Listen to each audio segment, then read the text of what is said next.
life, or appears to be coming back to life, but more on that as you would see. This is just dirt and grime and bits of plaster and builder's rubble that I discovered in all the windows. I wondered why they wouldn't open and close properly, and that's why. So this is after the thorough clean on the home pre-completion. And this is again after another few weeks where I've cut the grass now. You can see some of the grass clippings along the front, and you can see patches of dead grass. This is where it's all boggy and peaty, and it was a real nightmare trying to actually cut the grass there. It just wouldn't cut. But you can see that it's mostly dead. It's like a peat bog, literally, there. And you've got patches of dead grass here.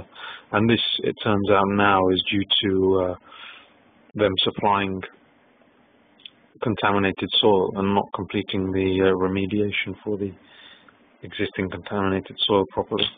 And every single garden in this development has this issue. Not necessarily the peat bog issue, but the dead patchy grass issue. So this is after the lawn was cut. You see from another angle, as the turf suffered in the first few days of its life in the summer, it was struggling to basically patch itself back up. So we had a brickwork pattern lawn, unique. That's just a shot again with the grass having grown a little bit. You've got the dip in the ground, the fence panel falling away, the fence post being loose. This is my dishwasher that I bought myself. I didn't ask them to supply a dishwasher, but it was in the garage. They asked me to move it into the kitchen, ready for them to install. So I did, and it sat there for about 6 months before it got installed here.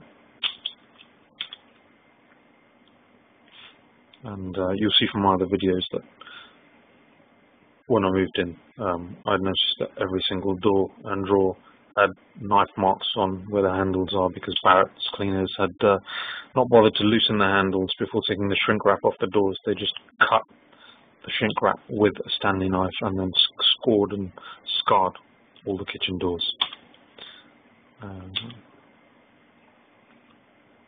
Again, tiling cuts, missing grout. That's the rose joint on the upstairs landing that just kept blowing due to a fault in the upstairs lighting electrics, and pretty much typical for maybe 60% of the homes in this development. That's just showing the poor fitting. Let's have a look closer at the poor fitting of the kitchen. That's a much better shot. So you've got 4 different bits of wood, 2 being doors, 2 being fascias at 4 completely different levels. And they should all be at the same level, ideally.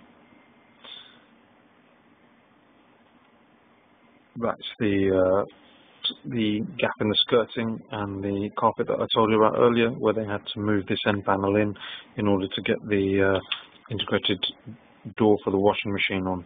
But of course, this door was also damaged because it was delivered with, or it came with the house with the handle on, and that handle, for some reason, was taken off by the time I moved in, but it still had the score marks where the handle had been. This is just showing the builders basically that's still on site. You can see that the barrier where they're building the second phase, third phase of the site, but just have their lunch and then discard their wrappers and bottles onto our property. Clearly, there's a sign here saying this property is occupied. Please respect the privacy of the owner. There you can see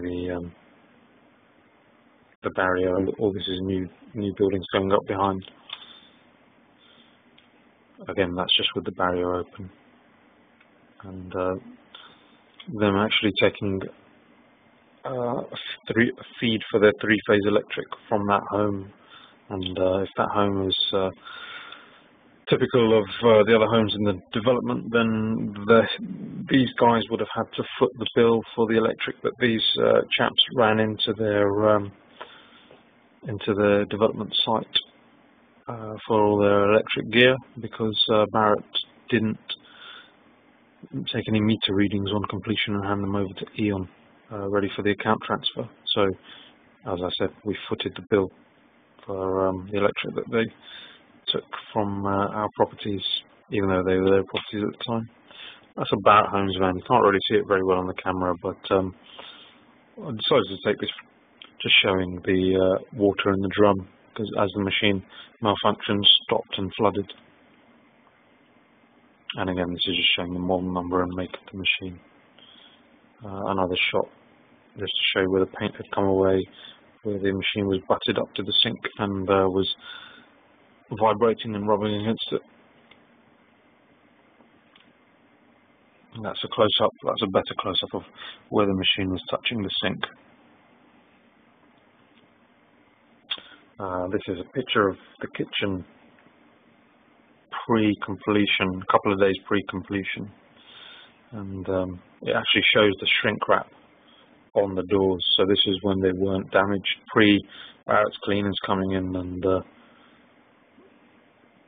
cutting the shrink wrap off with knives and damaging the doors. And obviously the kitchen fitter had somewhat of a sense of humour.